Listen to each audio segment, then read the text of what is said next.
A stranger's hand closed around hers in a crowded saloon, and the only man who could save her offered something far more dangerous than protection.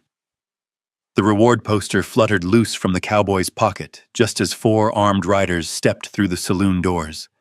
Glasses stopped clinking. The piano missed a note. Savannah felt the stranger's fingers tighten around her wrist, while dust and smoke from a distant grass fire drifted in through the open doorway. Then the cowboy leaned close enough for only her to hear him.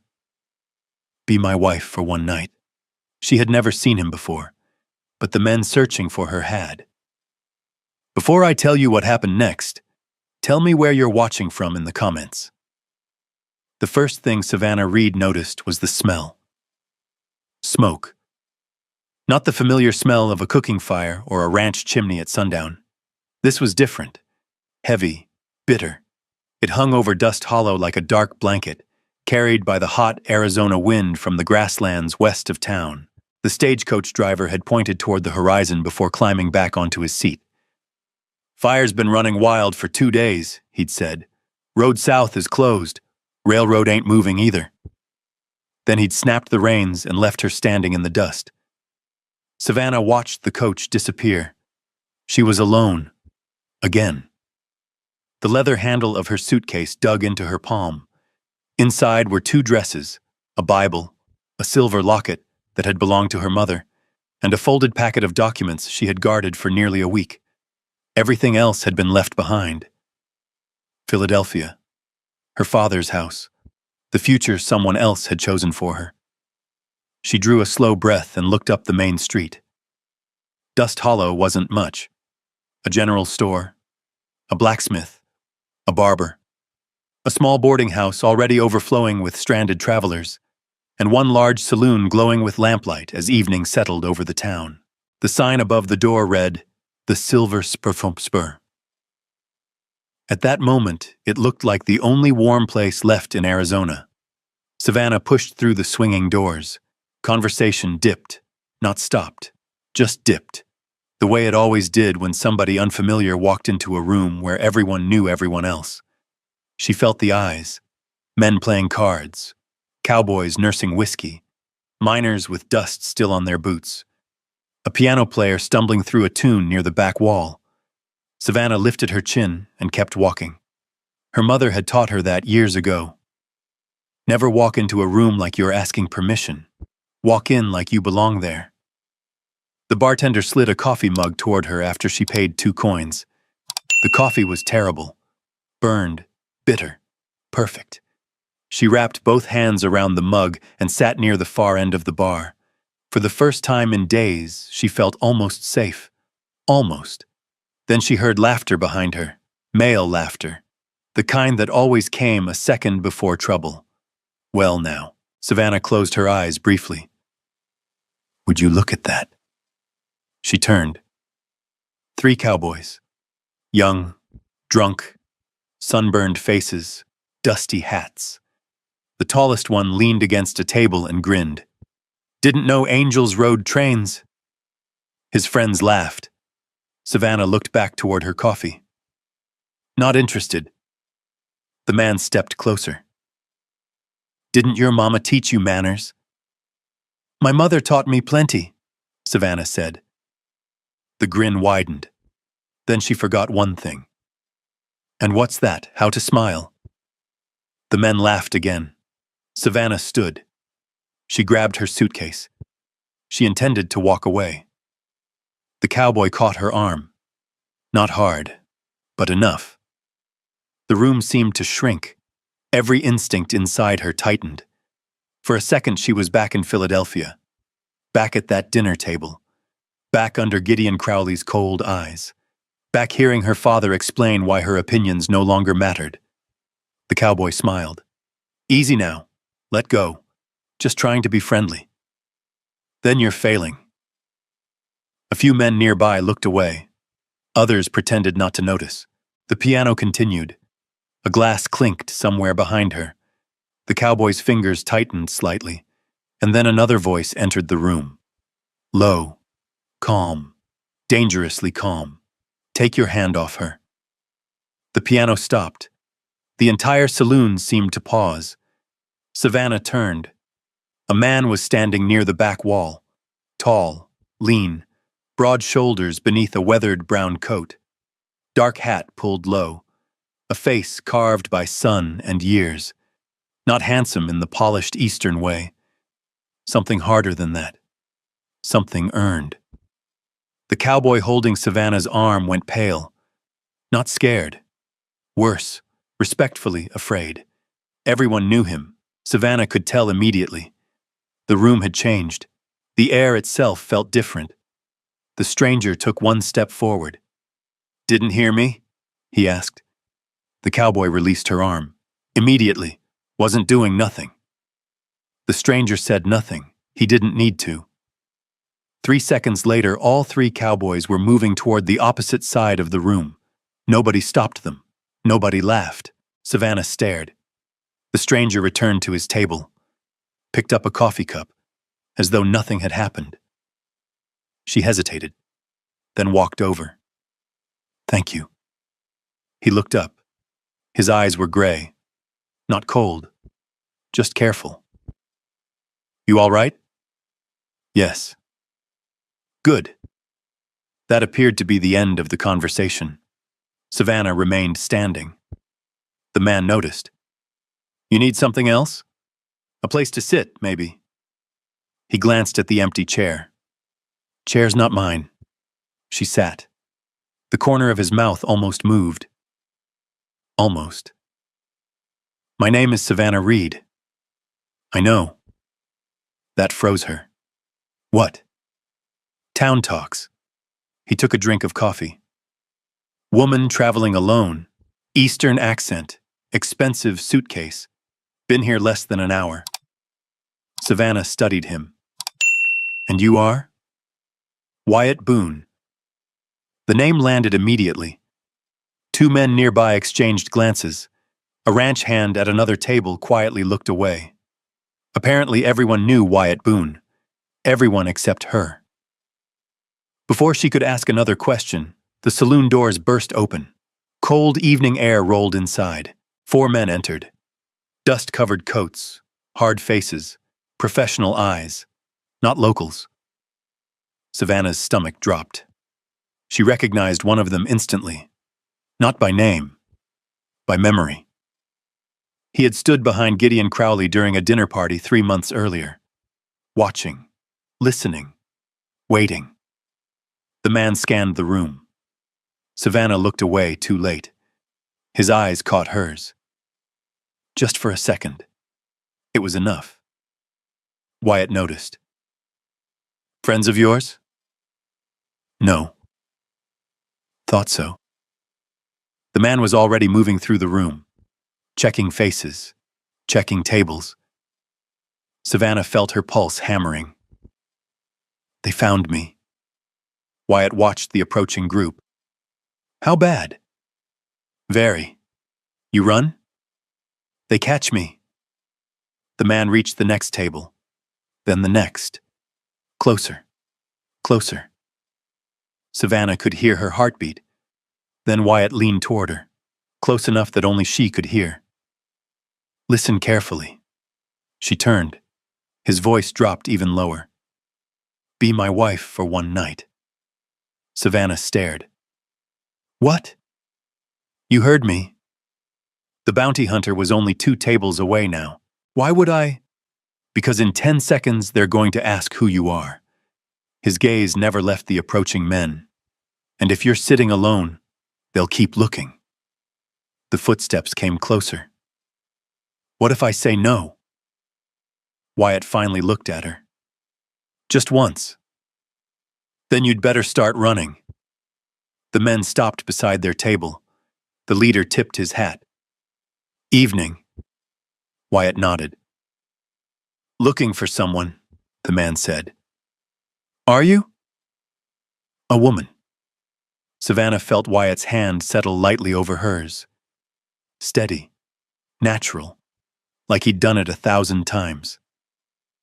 "My wife and I haven't seen anybody unusual," he said. The man looked at Savannah. She forced herself to smile. Every muscle in her face felt made of stone. The stranger studied them, then looked at Wyatt again. Recognition flashed. Whatever he saw there made him reconsider. "Sorry to bother you." The men moved on. Savannah didn't breathe until they reached the far end of the room. Then she finally exhaled. Slowly, carefully. Wyatt released her hand. "They'll be back." "I know. They know you're here now." "Yes." Outside, smoke drifted across the dark Arizona sky. Inside, the piano started again. Nobody was paying attention to them anymore. But Savannah knew the danger hadn't passed. Not even close. Wyatt stood. "Get your suitcase." She looked up. "Why?"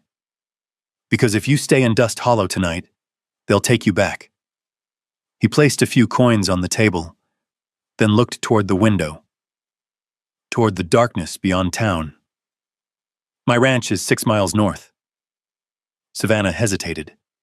Trusting strangers had nearly ruined her life once already, but staying here would ruin it for sure. Outside, one of Gideon's men was already crossing the street toward the boarding house. Searching. Closer. Closer. Wyatt picked up his hat. "Coming?" Savannah looked at the door, then at the men hunting for her.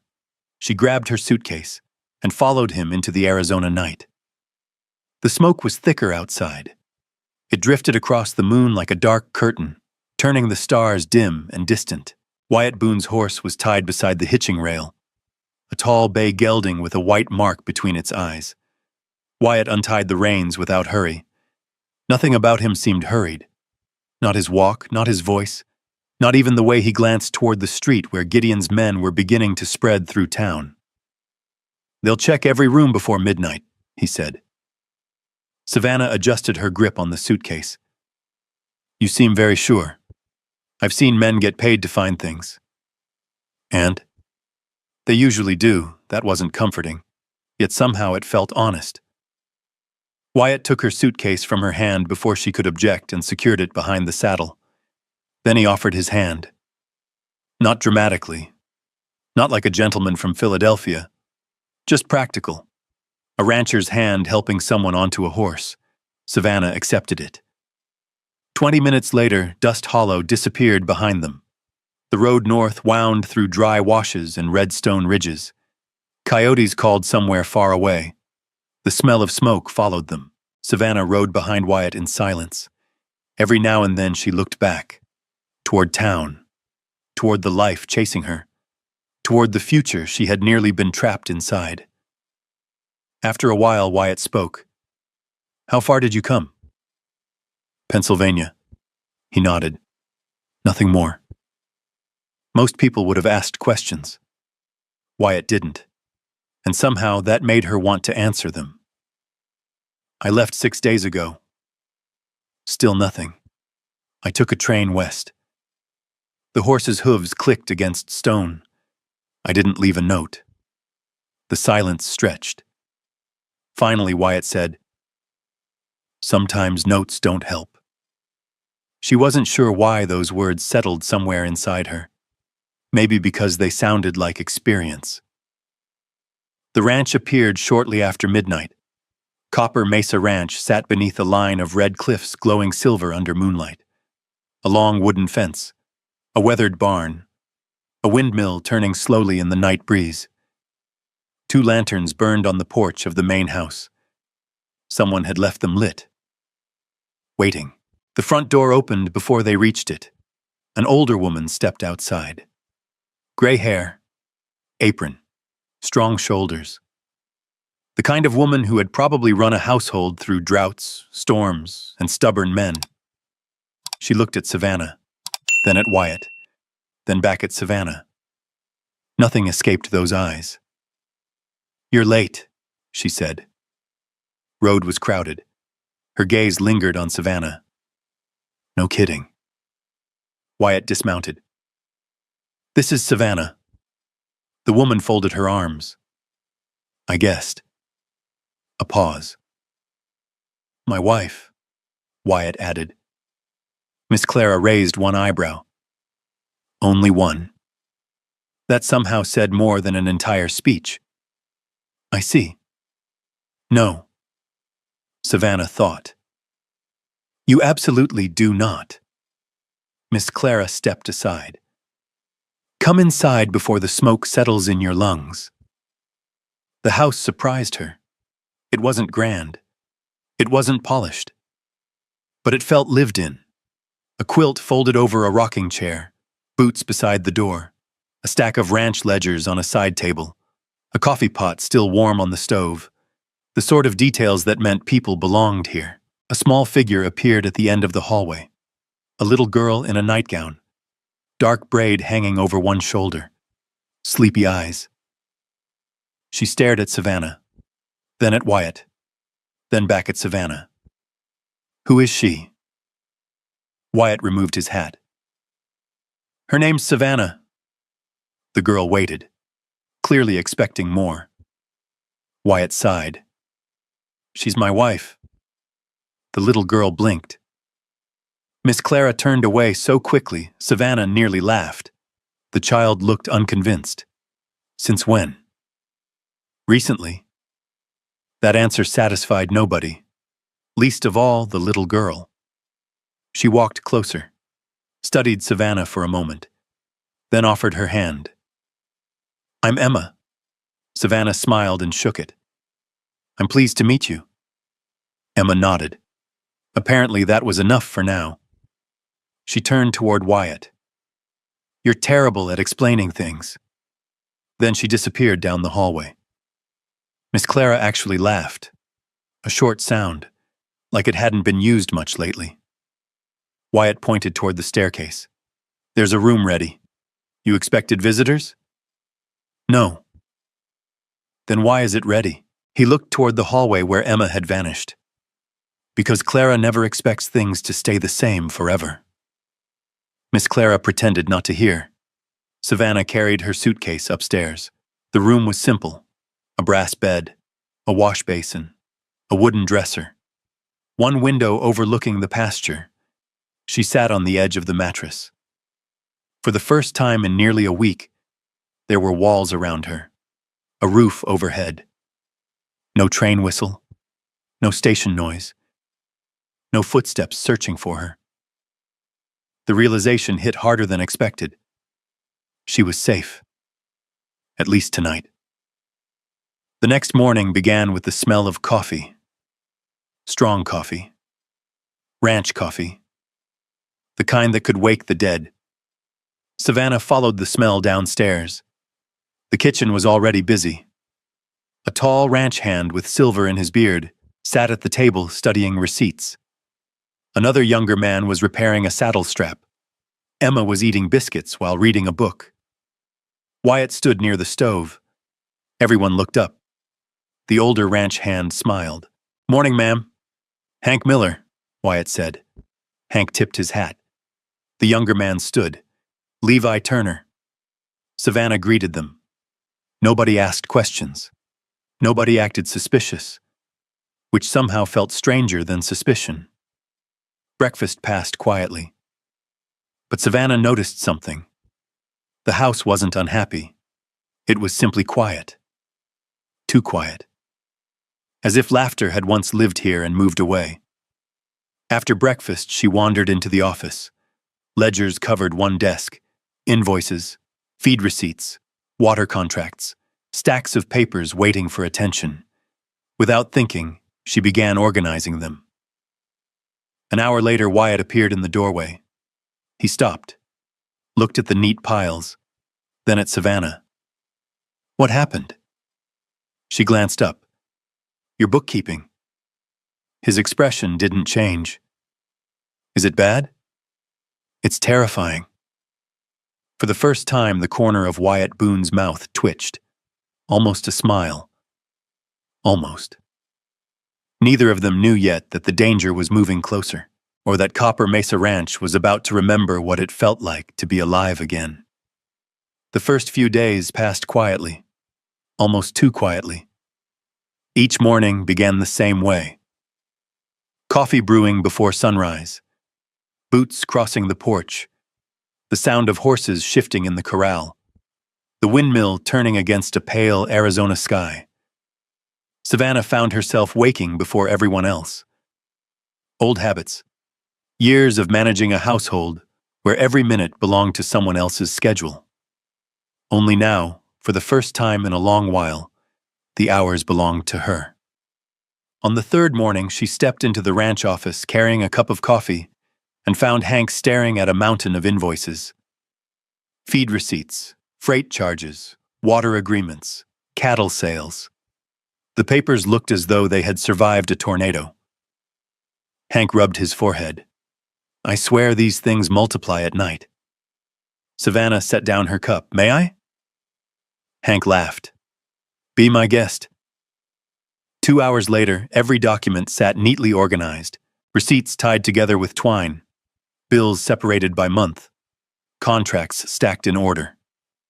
Hank walked in carrying a saddle blanket and stopped dead. What happened? You needed a filing system. I've had one. No, Savannah said. You had a pile. From the doorway, Wyatt watched the exchange.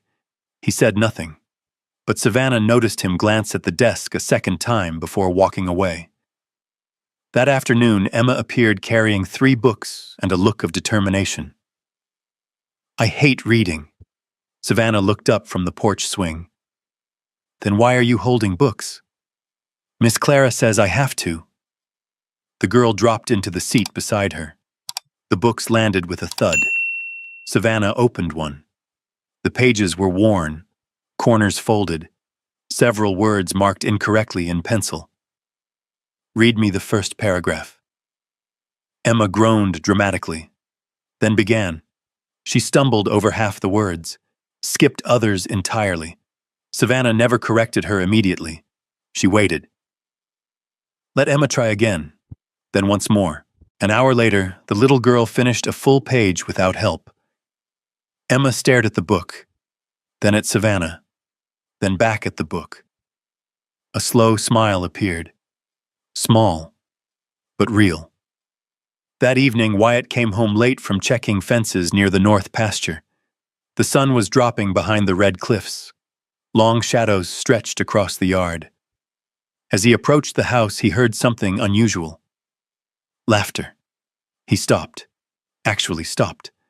The sound was coming through an open window. Emma's laughter. Miss Clara's, too. Inside, Savannah stood at the kitchen table covered in flour. A bowl sat beside her. Emma had somehow managed to get flour on her nose. Miss Clara was laughing so hard she had to hold onto a chair. Wyatt remained on the porch, watching, not entering, just watching. For a moment he looked like a man seeing a familiar place through unfamiliar eyes. Savannah noticed him through the window. Their eyes met, only briefly. Wyatt gave a small nod, then disappeared toward the barn. That night during supper, Emma talked enough for 3 people. Miss Clara pretended to complain. Levi told a story about a stubborn mule. Even Hank smiled. Savannah watched the table, watched the way everyone relaxed without realizing it. The ranch wasn't unhappy. It had simply forgotten how to live. And now something was changing. 3 days later, Savannah climbed a ladder to repair a loose section of porch roof. Miss Clara came outside carrying laundry, nearly dropped the basket. What in heaven's name are you doing? Fixing it. That's Wyatt's job. Savannah hammered another nail. Then he's been putting it off. Miss Clara looked up at the roof, looked at Savannah, then shook her head. You fit in here a little too easily. The words stayed with Savannah longer than she expected. That evening, she wandered into a storage room searching for extra lamp oil. Near the back wall stood an old wooden chest. The lid was slightly open. Inside were papers, photographs, letters, a faded ribbon. Savannah hesitated, then noticed a picture resting on top. Wyatt. Several years younger. Standing beside a smiling woman, her hand in his. Both dressed for a wedding that apparently never happened. A date was written on the back. 6 years earlier. The The photograph felt heavy, not physically, emotionally. Savannah carefully returned it to the box. She closed the lid and quietly left. Meanwhile, 10 miles south of the ranch, Wyatt sat across from a rancher named Eli Dawson inside a small feed store. Eli pushed a folded paper across the counter. "I thought you'd want to see this." Wyatt opened it. His eyes narrowed immediately. A survey map, creek routes, underground water access, property boundaries. Copper Mesa sat directly in the center. "What is this?" Eli lowered his voice. "Gideon Crowley's buying land around you." Wyatt looked up. "How much?" "Everything he can." A pause. "He's after the aquifer." The words landed hard. The underground water source beneath Copper Mesa supplied nearly every ranch in that valley. Without it, cattle wouldn't last a summer. Neither would families. Wyatt folded the map. Very carefully. "How long?" "Months, maybe." "And now?" Eli met his eyes. "Now he's moving fast." The ride home felt longer than usual. Darkness had settled by the time Wyatt reached the ranch. He dismounted quietly. The porch lantern still burned. Inside, through the window, he could see Savannah helping Emma sound out words from a book. Miss Clara knitted beside the fire. The scene looked ordinary, peaceful, almost fragile. Wyatt stood there for a long moment. Then his hand tightened around the folded map in his coat pocket. He was coming for Copper Mesa Ranch, too. And sooner or later, those two dangers were going to become one. For several days, nothing happened. That was the strange part. The world looked peaceful.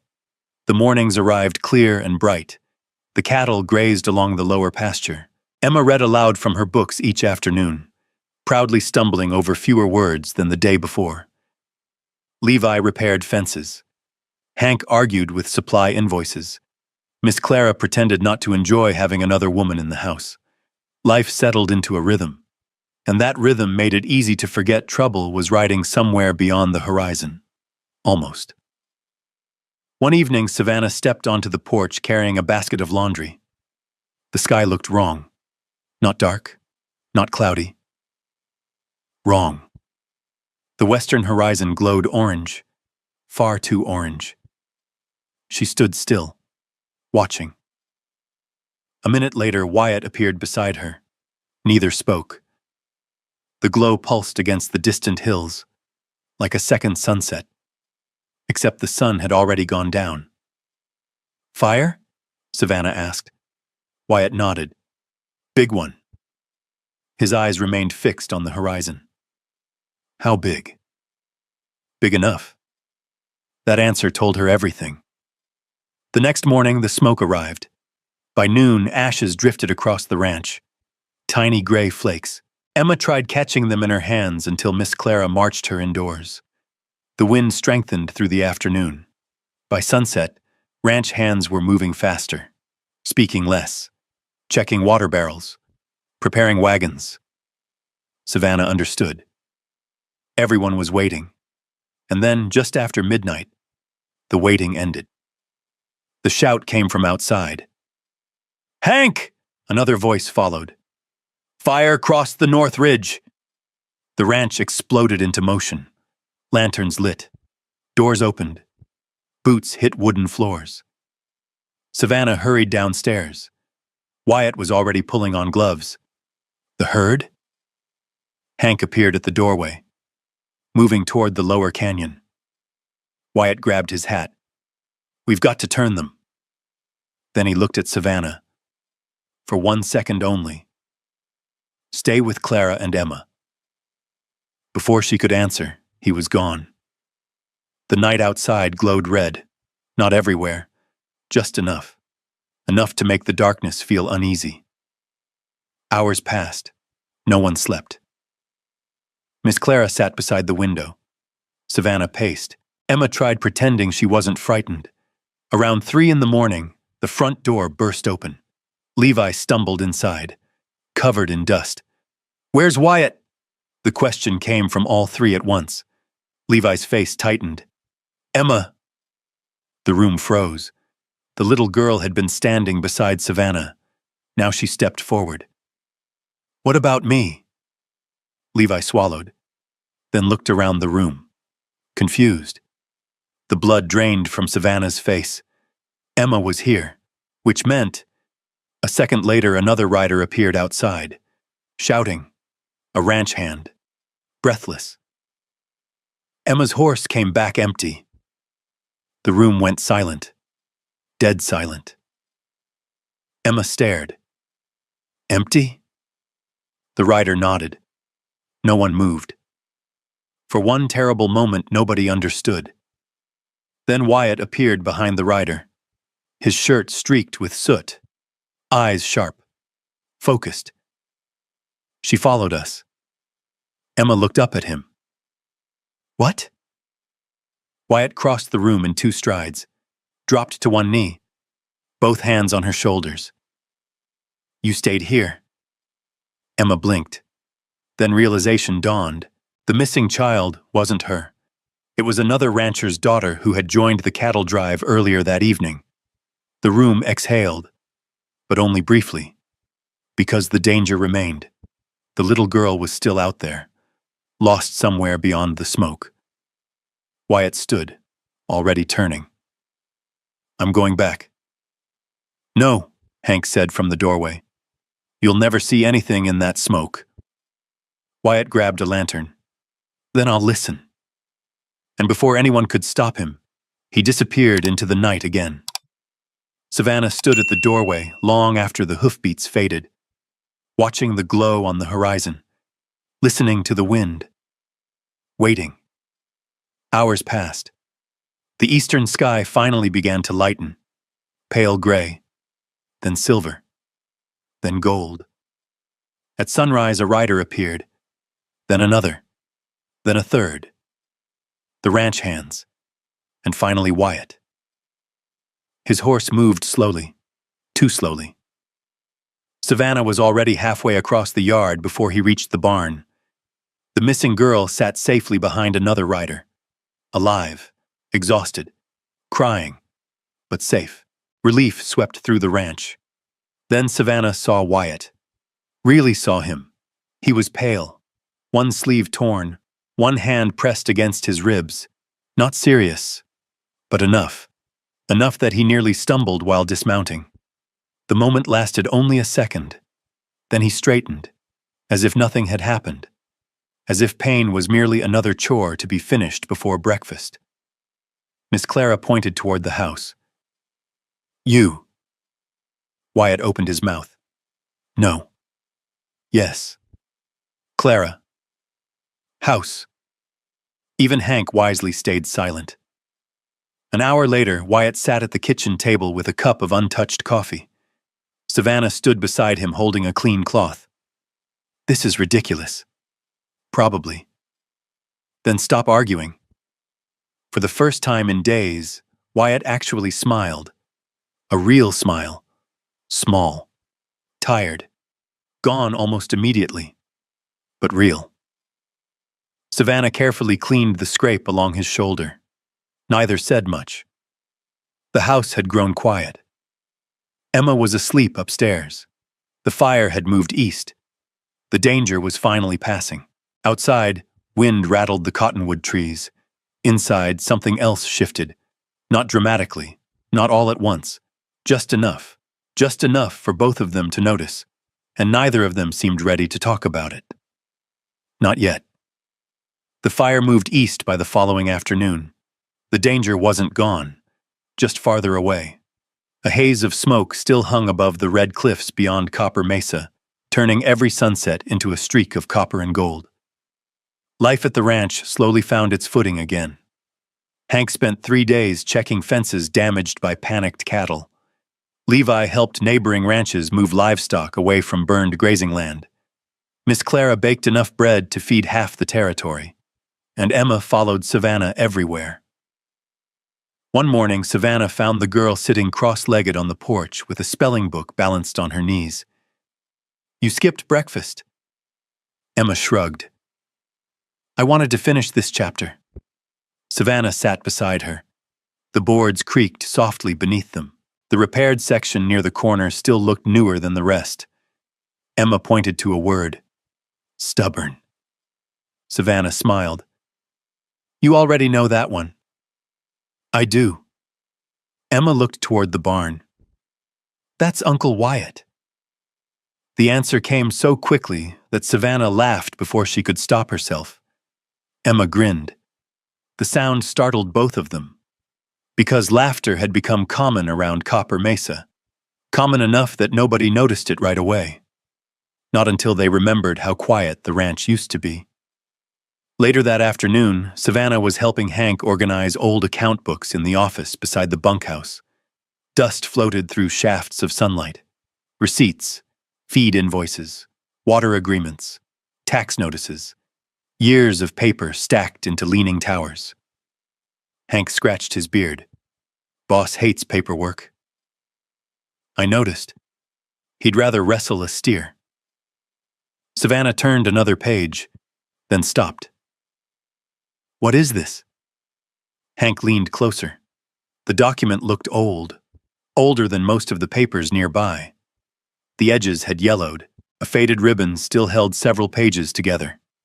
Hank's expression changed. Immediately. I haven't seen that in years. What is it? He hesitated, then gently took the file from her hands. Something that belonged to Wyatt. That night, curiosity stayed with her. Not because she wanted secrets, because everyone at Copper Mesa seemed to carry pieces of old sadness, pieces they rarely spoke about. The answer came unexpectedly. After supper. Emma had fallen asleep on the couch with a book against her chest. Miss Clara carried her upstairs. Hank headed toward the bunkhouse, and Savannah remained alone by the fireplace. The old file sat on a side table. She hadn't touched it, but Wyatt noticed her looking at it. His eyes followed hers, then settled quietly on the folder. For a moment, neither spoke. Finally, he crossed the room, picked it up, turned it over in his hands. Her name was Rebecca. Savannah looked up. The word surprised her, because she hadn't asked. Wyatt stared into the fire. We were supposed to get married. The flames cracked softly. Orange light flickered across his face. Long time ago. Savannah waited. He didn't seem like a man who shared much. Interrupting felt wrong. She got sick. His voice remained calm, almost too calm. Fever came through the territory. A pause. She didn't survive it. Silence filled the room. Not uncomfortable. Just heavy. The kind that settles when the truth finally arrives. Savannah looked down at her hands. I'm sorry. Wyatt nodded once. Nothing more. No dramatic story. No speech. Just facts.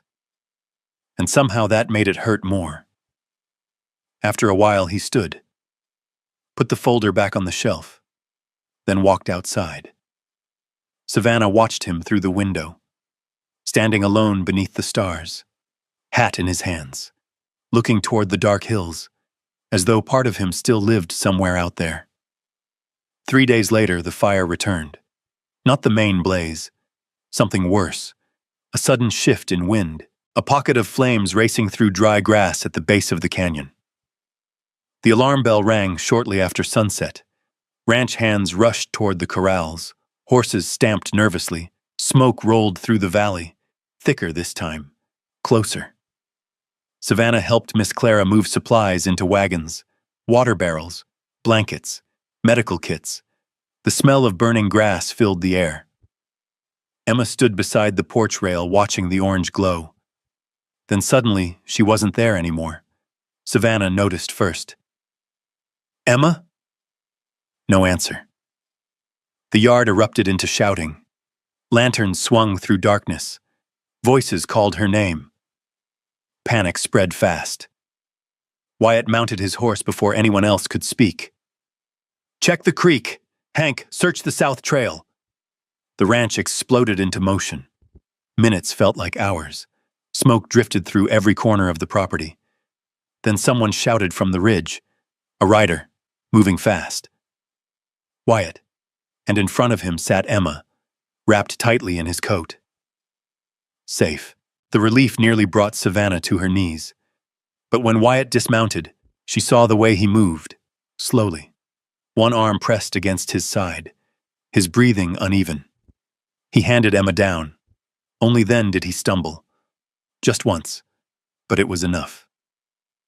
By midnight, he lay in the downstairs guest room because climbing stairs hurt too much. A doctor from Dust Hollow arrived near dawn. Bruised ribs, exhaustion, smoke inhalation. Nothing life-threatening, but enough to keep him in bed. The ranch finally quieted. Emma slept. The fire crews succeeded. The danger passed. And sometime after midnight, Savannah carried a fresh cup of coffee into Wyatt's room. He was awake, looking toward the window. Moonlight stretched across the floorboards. "You should be sleeping," she said. "So should you." She placed the coffee beside him. Neither touched it. For a while they simply sat there, listening to the night. "You scared her." His eyes shifted toward her. "Emma." A faint smile touched his mouth. "I know. You scared me too." The words slipped out before she could stop them. Silence followed. Different this time. Wyatt looked at her. Really looked at her. The room suddenly felt smaller. The space between them seemed shorter than it was. "I didn't mean to." His voice was low, honest. Savannah swallowed. Neither looked away. The air changed. Not dramatically. Not all at once, just enough. Enough for both of them to feel it. She stood. Too quickly. "I should let you rest." Her hand reached the door, then stopped. Because Wyatt's hand had closed gently around her wrist. Not demanding. Not pulling. Just asking her to stay. For 1 second. 1 breath. 1 truth. When she turned back, neither of them spoke. They didn't need to. The distance disappeared on its own. And the kiss happened quietly, like something that had been traveling toward them for a very long time. Outside, the last glow of the wildfire faded beyond the mountains. Inside, neither of them seemed interested in pretending anymore. But dawn was coming, and so was something far more dangerous. The next morning, a rider arrived from Dust Hollow, carrying a folded notice. Hank read it first. Then his face hardened. "What is it?" Savannah asked. Hank looked toward Wyatt, then toward her. Finally, he handed over the paper. At the top was a reward notice. $1,000 for information leading to the location of Savannah Reed. Signed by Gideon Crowley. $1,000. Enough money to change a man's life. Enough money to make loyalty feel expensive. And suddenly, the ranch no longer felt quite as safe as it had the day before.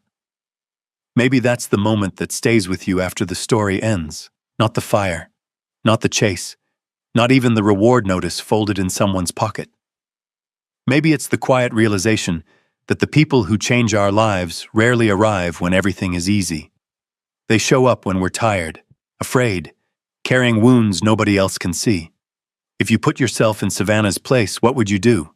Would you keep running, knowing every mile might bring another danger? Or would you risk staying where your heart finally felt at home? And if you were Wyatt, would you open the door again after loss had already taken so much from you? The truth is, most of us spend part of our lives building walls. We tell ourselves they're there to keep pain out, but sometimes they also keep love out. Healing doesn't always arrive with grand speeches or perfect timing. Sometimes it arrives in a shared cup of coffee, a repaired porch board, a child laughing again, or a hand reaching for yours when you're ready to walk away. That's what makes a family. Not blood alone, not promises forced upon us. choice. If this story touched something in your own life, tell me where you're watching from and what moment stayed with you the most. And if you enjoy stories about second chances, quiet courage, and the people who help us find our way home, I hope you'll join me again. There are still many roads to travel, many mysteries to uncover, and many hearts waiting for their own place in the West.